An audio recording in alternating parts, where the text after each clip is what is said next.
చంద్రబాబు ప్రభుత్వం రావాలి అని కోరుకున్న అమరావతి రైతులు ఎలాగైనా మళ్ళీ బాబు వస్తేనే మా జీవితాలు బాగుపడతాయి అని కోరుకున్న అమరావతి రైతులు ఇప్పుడు తిరుగుబాటు జెండా ఎగరవేస్తున్నారా? ఒక రకంగా వాళ్ళు అనుకున్నది జరగట్లేదా? లేదా ల్యాండ్ పూలింగ్ విషయంలో బడాబాబులకో లేదంటే రాజకీయ అండదండలు ఉన్న వాళ్ళకి మాత్రమే న్యాయం జరుగుతుందా? ఇప్పుడు కొన్ని గ్రామాల్లో, అమరావతి ప్రాంతంలో ఉన్న కొన్ని గ్రామాల్లో కొన్ని గ్రామ సభలు నిర్వహిస్తున్నారట. దాదాపు అక్కడ రైతులందరూ కూడా ఒకే తాటి మీదకి వచ్చి త్వరలో ఒక న్యాయ పోరాటం చేయడానికి కూడా సిద్ధమవుతున్నారు అనేది. అయితే ఇక్కడ లోపం ఎక్కడ? అధికారుల దగ్గరే ఇబ్బంది వస్తుందా, లేదు చంద్రబాబు నాయుడు గారి ప్రభుత్వం వాళ్ళ పాలసీలు, వాళ్ళ విధానాలే అమరావతి విషయంలో, ఈ ల్యాండ్ పూలింగ్ విషయంలో రైతుల నుంచి వ్యతిరేకత, తిరుగుబాటు వచ్చేలా చేస్తుందా? ఇదే అంశం మీద చర్చించే ప్రయత్నం చేద్దాం. సార్, ఒక రకంగా రాజధానికి భూసేకరణ అనేది ఇంకా కొనసాగుతోంది. అయితే ఈ రెండో విడతలో జరిగే దీంట్లో మాత్రం నిజంగా కొన్ని లోపాలు, అలాగే వాళ్ళ డిమాండ్లు ఇంకా పరిష్కారం కాకుండానే ఇందులో వీళ్ళు చెప్తున్న లెక్క ఏంటంటే, కొంతమందికి ఉండవల్లిలో ఒక 1100 ఎకరాలు ఉంటే అందులో చాలా మంది వ్యాపారవేత్తలు, బిజినెస్ మ్యాన్ వీళ్ళందరూ ఉన్నారంటే వాళ్ళ దగ్గర 230 ఎకరాలు మాత్రమే ల్యాండ్ పూలింగ్ ఇచ్చారు. ఇంకా దాదాపు ఒక 800కి పైగా ఎకరాలు ఇవ్వాల్సి ఉంది. అయితే కొంతమంది ఇక్కడ రైతులు నిజంగా వ్యతిరేకత వస్తుందా, నిజంగా భూములు ఇవ్వడానికి సిద్ధపడట్లేదా, అసలు ఏం జరుగుతుంది? అంటే ఇక్కడ అమరావతి రైతులు అనడానికి లేదు. అమరావతి అన్న 29 గ్రామాలు కాకుండా మిగతా కొత్తగా చెప్పినటువంటి 10-11 గ్రామాలకు సంబంధించిన గొడవ ఇదంతా కూడా. వాళ్ళు ఇప్పుడు కొత్త భూసేకరణకి ఒప్పుకోవట్లేదు. ఎందుకు అంటే ఇదివరకు భూములు ఇచ్చినటువంటి వాడికి ఈ రోజు వరకు న్యాయం జరగల. జగన్మోహన్ రెడ్డి అక్కడ శాంతం పక్కన పెట్టేశాడు. అదొక పెద్ద స్ట్రోకు. జగన్మోహన్ రెడ్డి వల్ల అమరావతి రైతుకు రాగిన లాభం ఏంటో తెలుసా? అప్పుడు తెలుగుదేశం టైంలో ఎన్నేళ్ళు అన్నారు? 10 ఏళ్ళు కౌలు అన్నారు. జగన్ దాన్ని 15 ఏళ్ళకి పెంచడం వల్ల అది కొనసాగుతోంది. లేకపోతే అది కూడా ఉండేది కాదు కదా. ఇక్కడ ఇప్పుడు అమరావతి రైతు పరిస్థితి చూశాక కొత్తగా భూమి ఇవ్వడానికి ఎవడైనా ఎందుకు వస్తాడు? ప్రాక్టికల్ గా 3 సంవత్సరాల్లో మీకు రిటర్నబుల్ ప్లాట్లు, అది కూడా డెవలప్డ్ ప్లాట్లు ఇస్తామన్నారు. 2015లో తీసుకున్నారు. 2018లో గవర్నమెంట్ తెలుగుదేశమే కదా ఉంది.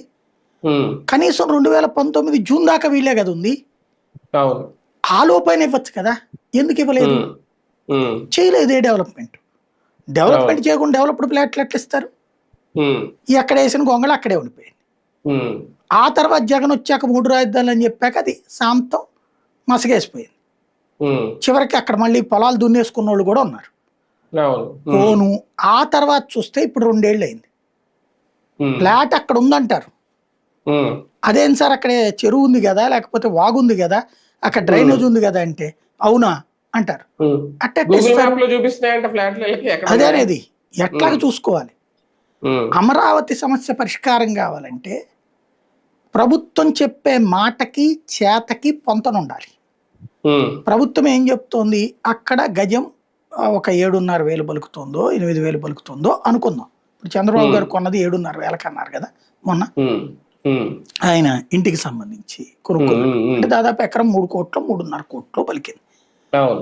ఆ 3.5 కోట్ల రూపాయలు పలికేటటువంటి రిజిస్ట్రేషన్ వాల్యూ అక్కడ ఫిక్స్ చేసి ఆ ప్రాంతానికి, దాన్ని ఆచరణలో బ్యాంకులు కూడా ఇన్నిసార్లు మీటింగులు పెడతారు. బ్యాంకుల చేత అమరావతి రైతులకి లోన్లు ఎందుకు ఇప్పించలేకపోతున్నారు చెప్పండి? కాగితం పట్టుకెళ్తే ఫిజికల్ ల్యాండ్ ఎక్కడ అని అడుగుతున్నారు వాళ్ళు. ఫిజికల్ ల్యాండ్ చూపెడుతుంటే ఇది ఇంకా క్లారిటీ లేదు అని చెప్తున్నారు వాళ్ళు. డెవలప్డ్ ఫ్లాట్ ఇచ్చిన తర్వాత బ్యాంకు వార్డు రిజిస్ట్రేషన్ చేస్తే మాత్రమే అమరావతి రైతు బతుకు సెటిల్ అవుతుంది. ఇక్కడ ఒక్కసారి ఆలోచించండి. మీరు కంఫర్ట్గా ఒక ఇల్లు ఉంది, ఒక పొలం ఉంది, మీకు 1 ఎకరము, ఓ ఇల్లు ఉంది, దర్జాగా బతుకుతున్నారు. మీ కుటుంబం 3 పూట్ల తింటున్నారు. మీ తాత ముత్తాతల నుంచి వస్తుంది మీకు ఒక ఆస్తి, 1 ఎకరమే అనుకుందాం. బట్ ఆ ఎకరంలో 3 పంటలు పండుతాయి. కూరగాయల, పూల, లేకపోతే ఇంకోట పండుతోంది.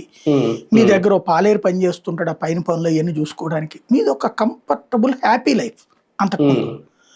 అలాంటి స్టేజీలో ప్రభుత్వం ఇట్లా భూ సమీకరణ చేస్తాను అనగానే కొంతమంది తీసుకెళ్ళి ఇచ్చారు. ఎవరు ఇచ్చారు? మొదట ప్రభుత్వానికి ఇక్కడ భూమి కలిగి ఉండి ఇక్కడ కౌలుకిస్తూ ఎక్కడో ఉంటున్నోళ్ళు.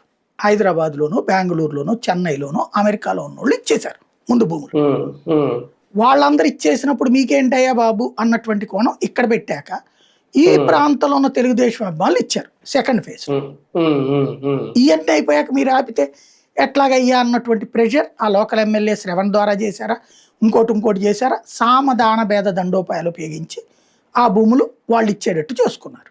ఉమ్, తీసుకున్న తర్వాత ఒక్కసారి ఆలోచించండి, ఎకరంలో ప్రతి నెల ఒక 30,000 40,000 డబ్బులు సంపాదించుకుంటారు. ఏది అన్ని ఖర్చులు పోను. అంటే ఫర్ ఎగ్జాంపుల్ అక్కడ కూరగాయలు పండించేటటువంటి వ్యక్తి రోజు కూరలు పండిస్తుంటే డబ్బులు వచ్చేస్తున్నాయి లంసంగా. అవును. లేదా పూలు పండిస్తున్నారు, మల్లెపూలు, నెలకు రోజుకి వచ్చే డబ్బులు బలంగా వచ్చేస్తాయి. అక్కడ ఏ రోజు డబ్బులు ఆ రోజే వచ్చేస్తాయి, లేదా వారం డబ్బులో నెల డబ్బులు వచ్చేస్తాయి. దాంట్లో కూలీకి ఇచ్చుకుంటున్నాడు, కుటుంబం హ్యాపీగా ఉంటుంది. ఇప్పుడు అకస్మాత్తుగా ఆ డబ్బులు ఆగిపోయినాయి. ఏడాదికి 25,000 అంటే నెలకు 2,500 రూపాయలు. అందులో మళ్ళీ ఉద్యమాల కోసం కమిషన్, లంచం, ఇది లంచం అన్నాం, విరాళం. అక్కడ వీళ్ళ జీవితాలు ఏమైపోయినాయి ఒక్కసారి. ఆల్రెడీ ఒక వేరే సంపాదన ఉండి పొలం కూడా ఒక సోర్స్ అయినోడు హ్యాపీ, పుట్టి పొలం మీదే బతికినోడి జీవితాలు ఏమైపోయినాయి ఒక్కసారిగా. వాళ్ళు ఆ పొలాన్ని కూతురికి పెళ్లి కిందనో, కొడుక్కి ఉద్యోగానికో, పై చదువుల కోసమో రెడీ చేసుకున్నారు. ఆగిపోయినాయి కదా అన్ని. ఎక్కడ 12 సంవత్సరాలు వాళ్ళు చెయ్యని పాపం, చెయ్యని తప్పుకి శిక్ష అనుభవిస్తున్నారు, నడి రోడ్డు మీద నరకం అనుభవిస్తున్నారు. ఇలాంటి వాళ్ళని కొంతమంది ఏం చేశారు, భవిష్యత్తులో ఎట్లాగ నీకు డబ్బులు వస్తాయి కదా, 20 లక్షలు కావాలా తీసుకో, పేపర్ మీద రాసి 2 రూపాయల వడ్డీ, 3 రూపాయల వడ్డీ, 5 రూపాయల వడ్డీ కూడా తీసుకున్నారు. ఈ నెల వడ్డీ రొటేట్ అవుతుంది. ఇప్పుడు వాళ్ళకి రేపు పొద్దున చేతికి పొలం వచ్చేటోడికి ఆ పొలం ఇదే ఆ స్థలం వీళ్ళదవ్వదు, అవతలోడికి వెళ్ళిపోతుంది, సామాన్య రైతుది. అలాంటి నరకం చూశాక ఇక్కడ గ్యారంటీ సెక్యూరిటీ లేనప్పుడు, ఇప్పుడు మీరు ఒక రియల్ ఎస్టేట్ బిల్డర్కి స్థలం ఇస్తారండి, మీ దగ్గర ఎకరం ఉంది, ఒక ఎకరంలో 2 అపార్ట్మెంట్లు కట్టచ్చు మినిమం. 500 గజాలు, ఇదే 4,800 గజాలు కదా, అంటే దగ్గరగా 4 అపార్ట్మెంట్లు కట్టచ్చు ఒక దీని కింద. 3 గ్యారంటీ, ఏది సెట్ బ్యాక్స్ తో కూడా కలిపితే. ఒక్కొక్క దానికి ఒక 5 ఫ్లోర్లు వేసుకోండి, 5 ఫ్లోర్లలో 2 చొప్పున వేసుకున్నా 10 ఫ్లాట్లు కట్టుకుంటే 5 రోళ్ళు 10 వస్తాయా, 3 ఇది వచ్చేటప్పటికి 3 పదులు 30 వస్తాయా. 30లో ఇతనికి 10 ఇచ్చాడు అనుకోండి, ఒకటి 50 లక్షలకు అమ్ముకున్నా ఎంత వస్తుంది, 10లో 5 కోట్లు వచ్చేస్తుంది కదా. ఈ లెక్కలు వేసుకున్నారు వీళ్ళు మొదట. తీరా చూస్తే ఆలు లేదు, సూలు లేదు, స్టిల్ నో. ఇప్పటికింకా రోడ్లు ఇవన్నీ పూర్తి చేసి, వాళ్ళ బిల్డింగులు పూర్తి చేసి, వీళ్ళకి డెవలప్ చేసి సెట్ చేసేటప్పటికి ఇంకో 2 ఏళ్ళు. ఈ లోపుగా ఇప్పుడు వీళ్ళు అప్పుల పాలైపోయారు కదా. నాకు మొన్న ఒక బేరం చెప్పారనమాట ఒకళ్ళు, ఒక 20 లక్షలు మీరు సర్దగలిగితే మీకు రాసి ఇచ్చేస్తారు కాగితం. వాళ్ళకి ఆల్రెడీ భూమి ఉంది, కాగితం రాసి ఇచ్చేసాడు ఒక ఆయన. ఆ భూమి మీకు ఇస్తారు, ఆ కాగితం మీకు ఇస్తారు, రేటు వీళ్ళు అమ్ముకుంటారు. తర్వాత అమ్ముకున్నాక మీ 20 లక్షలకి వడ్డీ వేసిస్తారు అని చెప్పి. అంటే బ్యాంకు లోను అరేంజ్ చేసేవాళ్ళు చెప్పారు ఈ ముక్క, నాకు బ్యాంక్ లోన్ వస్తుందని ఎలిజిబిలిటీ ఉందని చెప్పి, మీరు అట్లా లోన్ తీసుకునివ్వండి సార్, మీకు ₹1.5 వడ్డీ, వాళ్ళు 2 రూపాయల వడ్డీ పడుతుంది, ఇదే 3 రూపాయల వడ్డీ పడుద్దని. అరే వాళ్ళు ఎప్పుడు అమ్మాలి, అది ఎప్పుడు ఇవ్వాలి, నేను ఎప్పుడు తీసుకోవాలి, అయినా ఈ వడ్డీ వ్యాపారం సంత నాకెందుకు ఆయన వద్దులేమని చెప్పాను అనమాట. అంటే ఎంత సఫర్ అవుతున్నారో చూడండి అక్కడ, ల్యాండ్ క్రైసిస్ అన్నటువంటి. ఇప్పుడు ఏంటయ్యా అంటే మనం డబ్బులు ఇచ్చేసి వాళ్ళు అమ్ముకుని వచ్చిన రోజును తీసుకోవడానికి ప్రిపేర్ అయ్యేటటువంటి అప్పులు ఇచ్చేవాళ్ళు ఎవడుంటాడండి. ఒకటి సార్, ఇప్పుడు సిఆర్డిఏ అధికారులు ఇంకో అధికారులు వెళ్తున్నారు, వీళ్ళతో మాట్లాడుతున్నారు, వీళ్ళని ఒప్పించే ప్రయత్నం చేస్తున్నారట. కానీ వాళ్ళకి అంటే అధికారులు భరోసా కల్పించాలా, లేదంటే ప్రభుత్వం దీని మీద చంద్రబాబు నాయుడు గారు ఒక ప్రకటన ఏమైనా చెయ్యాలా? బాబు గారు 100 సార్లు 100 ప్రకటనలు చేస్తున్నారు, అదేది ఆచారంలో అమలు కాదు. ఇప్పుడు వీళ్ళు గొడవ చేస్తున్న వాళ్ళు ఎవరు, కొత్తగా 50,000 ఎకరాలు తీసుకుందాం అనుకుంటున్నారు, 20,000 ఎకరాలకు ఏమో నోటీసులు ఇచ్చారు. ఇదే వీళ్ళు నోటిఫికేషన్లు ఇచ్చారు. ఒకటి అదేది రైల్వే స్టేషన్ అంట, ఇంకోటి ఎయిర్పోర్ట్ అంట, ఇంకోటి వచ్చినేమో అదేంది స్టేడియం, క్రికెట్ స్టేడియం అంట. ఆ ఏరియాల్లో పెట్టుకుని దానికి అనుగుణంగా వీళ్ళు పెడతామనేది. ఇప్పుడు ఈ రైతులు ఏమంటున్నారు, ఇవాళ కంఫర్ట్గా ఉన్న, ఇంకోటి ఇవాళ నువ్వు సృష్టించిన మార్కెట్ వల్ల అమరావతి చుట్టుపక్కల అంటం వల్ల వాళ్ళ రేటు పెరిగిపోయింది. ఇప్పుడు ఇదివరకు ఉండవల్లిలో నాకు తెలిసి 20 లక్షలు 25 లక్షలు ఉండే ఉండవల్లి అంటే. ఇవాళ గ్యారంటీగా 3 కోట్ల నుంచి 5 కోట్లు ఉంది అక్కడ ఉండవల్లి. ఈ అమరావతి ఇంపాక్ట్ అక్కడ పడింది. అంటే రేట్ ఉంది కరెక్టే, కొంటున్నారా, జరుగుతుందా వ్యాపారం? అక్కడ కొంటారు. ఒకటి ముందు కొనకపోనండి, అమ్మడం ఎందుకు అమ్మాలి? తనకు అమ్ముకోవాల్సిన అవసరం లేదు కదా, పండించుకుంటాడు. ఈ రేటు కొనుక్కునేవాడికి అమ్ముకుంటాడు రేపు పొద్దున. ఇప్పుడు ఇవాళ భూములు కొనుక్కునేసి గవర్నమెంట్కి ఇచ్చుకున్న వాళ్ళు ఉన్నారంటే అర్థం ఏంటి? అక్కడ సమ్ ఇన్కమ్ సోర్స్ అనినే కదా. వీళ్ళు ఏం చూసుకుంటున్నారు, నువ్వు అక్కడ స్థలం కొనుక్కుని సంపాదించుకున్నావు, మాకు ఇక్కడ సంపాదన వస్తుంది కదా, మా నోటి దగ్గర మొత్తం నువ్వు ఎందుకు కొడతావు అంటున్నారు. ఇప్పుడు ఎదవరకట్లో తొలి రోజుల్లో భూ సమీకరణకి ఇచ్చారంటే అప్పుడు 10 లక్షలు 15 లక్షలు ఉంది కాబట్టి అప్పుడు ఇచ్చి దానికి ఒక అర్థం ఉంది. ఇప్పుడు 5 కోట్లు పలుకుతున్నప్పుడు తీసుకొచ్చి ప్రభుత్వాన్ని నీకు అందులో 1200 గజాలు ఇస్తాను, అది కూడా నేను ఎప్పుడు ఇస్తానో నాకే తెలియదు, ఎప్పుడు చేస్తానో నాకే తెలియదు అంటే ఎందుకు? అదే కదా వాళ్ళ భరోసా లేదంటన్నమాట అక్కడే. అది ఇంకోటి, అప్పట్లో ఏం చెప్పారు, అంతా సిస్టమేటిక్ గా నడుస్తున్నారు. ఇప్పుడు ఇవన్నీనేమో కేవలం పలుకుబడి ఉన్నటువంటి వాళ్ళకే ఫ్రంట్ లైన్ వచ్చినాయి, మిగతా వాళ్ళందరికీ లోపల వచ్చినాయి. అదేమంటే లాటరీనే కదా అంటారు. ఎవరు తీసాడు, ఎక్కడ తీసాడో లాటరీ, ఆన్లైన్ లో లాటరీ తీశారట, ఎక్కడెక్కడో తేడా ఉంది అక్కడ. కాబట్టి అదొక అయోమయం ఉంది బేసిక్ గా.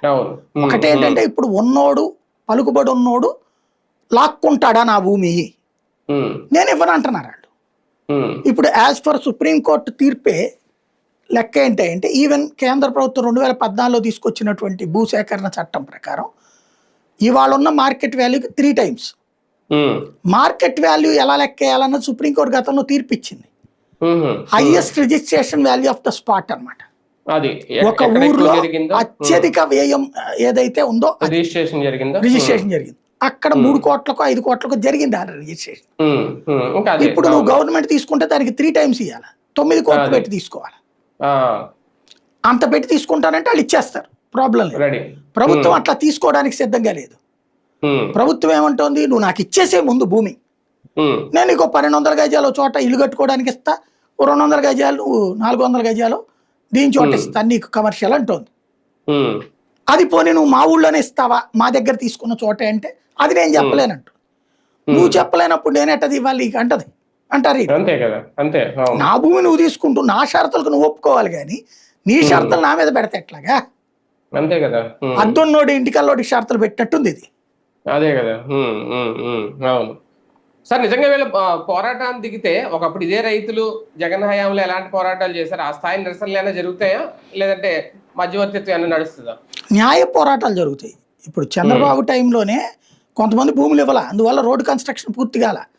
అప్పుడు ఈ డెవలప్డ్ ప్లాట్లు ఇవ్వలేకపోవడానికి కారణం అదే.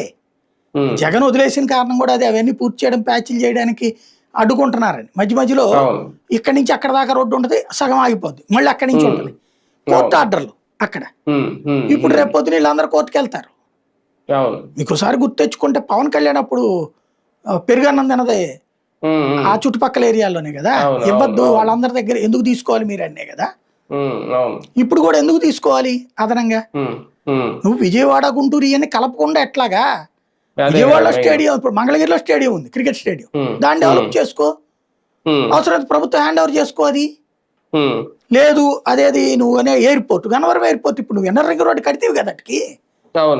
కాజా దగ్గర నుంచి ఎన్నర్ రింగ్ రోడ్డు వెళ్ళింది కదా, అంటే దానికి ఒప్పుకోవట్లేదు కదా. మరి అట్లా అన్నప్పుడు ఇంకా నీకు నేను ఎందుకు చేయాలి?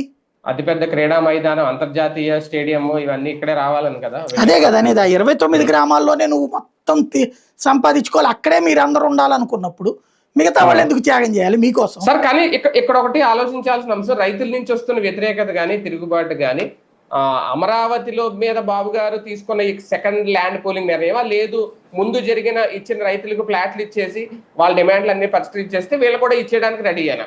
నాకు తెలిసి వీళ్ళు ఇవ్వడానికి సిద్ధంగా లేరు. ఎందుకంటే ఒకేసారి లంసం అమౌంట్ తీసుకుంటే బెటర్. కానీ అప్పుడు కూడా మొదటి దఫా దాంట్లో ఒక 60-70% భూములు రైతులు అమ్మేసుకున్నారు. అమ్మేసుకుని అంటే కొనుక్కున్నటువంటి వాళ్ళు ప్రభుత్వానికి ఇచ్చారు, ఫిక్స్డ్ ఇన్కమ్ కింద ఉంటుంది అన్న ఉద్దేశం. ప్లస్ ఆ ఏరియా హైదరాబాద్ లాగా డెవలప్ అయిపోతుంది, మనకి Jubilee hills, Banjara hills type లో ఎకరం ₹1,00,00,000 100 కోట్లు చేరుతాన్న ఉద్దేశంతో ఇచ్చిన వాళ్ళు ఉన్నారు. అట్లాంటి వాళ్ళు తప్ప మిగతా 60% మంది అట్లాగా అమ్మేసుకుని రైతులు బాగుపడిపోయారు. ఇప్పుడు అట్లా ఇక్కడ ఎవరైనా కొనుక్కోవడానికి వస్తే అమ్ముతారు వీళ్ళు. అది 239 ఎకరాలు ఇచ్చారనేది అట్లాంటివి అనమాట. అది అవును. కానీ ఫ్లాట్లు అయితే ఇప్పట్లో ఇచ్చే ఆలోచన కూడా లేదా ప్రభుత్వానికి? ఇచ్చేసామంటోంది ప్రభుత్వం. గూగుల్ కాకపోతే అవి ఎక్కడుందో అనేటటువంటిది వచ్చేటప్పటికి ప్రాక్టికల్ గా ఇప్పుడు అవి గనక ఇచ్చేసి హ్యాండ్ ఓవర్ చేసుకుని పాటికి ఇల్లు కట్టేసుకుని ఉండాలి కదా, అపార్ట్మెంట్లు కట్టేస్తుండాలి కదా, షాపింగ్ మాల్స్ కట్టేస్తుండాలి కదా. అలా కట్టట్లేదంటే మార్కెట్ లేదన్నట్టు, వీళ్ళు ఇచ్చి కట్టట్లేదంటే మార్కెట్ లేదన్నట్టు. అది సమస్య. అందుకే మరోసారి భూములు ఇవ్వడానికి కూడా ముందుకు రావట్లేదు రైతు. అంతే. ఒక రకంగా ఇది బాబు గారికి ఒక ఊహించిన దెబ్బ. అంతే, అమరావతి రాజధాని ఎదుగుదలకు సంబంధించి అంతే, నమ్మకం మీద దెబ్బ. రైట్. చూద్దాం. మొత్తానికి రైతుల విషయంలో అది కూడా అమరావతికి సంబంధించి ఉండవిల్లి ఆ ప్రాంతంలో వాళ్ళకి ఫ్లాట్లు అయితే చూపిస్తున్నారట గూగుల్లో మ్యాప్లో, కానీ అవి ఎక్కడ ఉన్నాయో వాళ్ళకి కూడా తెలియదు, అధికారులకి తెలియదు. ఇక్కడ విచిత్రం ఏంటంటే తీసుకున్న ఆ రైతులకు ఇచ్చామని చెప్తున్న రైతులకు కూడా తెలియదు. మరి ఇది పరిష్కరిస్తేనే రెండో విడత భూ సమీకరణ భూసేకరణ అనేది ముందుకెళ్తుందేమో. మరి ఏం చేస్తుంది ప్రభుత్వం అనేది తెచ్చు.